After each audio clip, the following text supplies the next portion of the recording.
Welcome everyone. In this video, we are going to cover the process for creating a Canvas collaboration using Google. Why would you want to do this?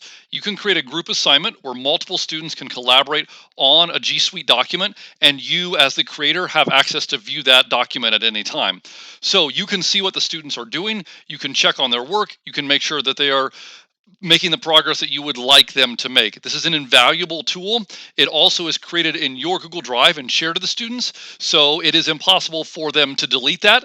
If they were to remove it from their drive, it could just be shared again. So let's walk through the process of how to do this. The first thing you need to do in Canvas is you need to make sure collaborations are turned on in the course navigation. It is imperative that this is turned on.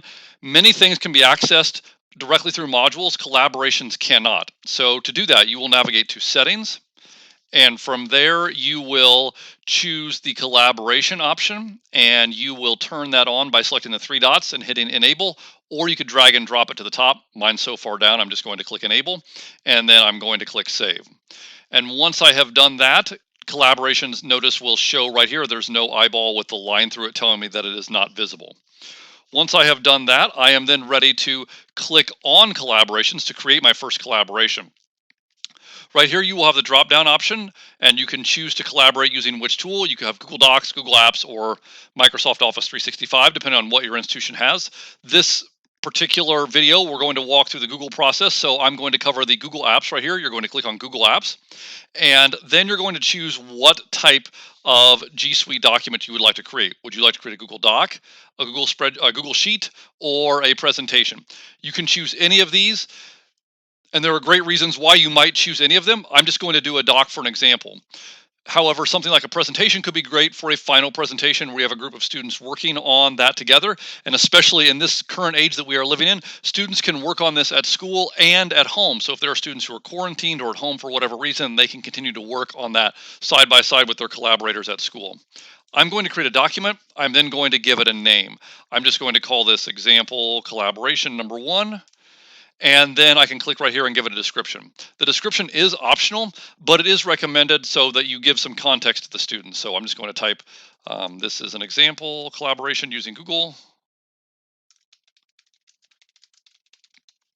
And then I'm going to choose the students that I would like to add to this collaboration. If you use groups in your class, you can click on groups.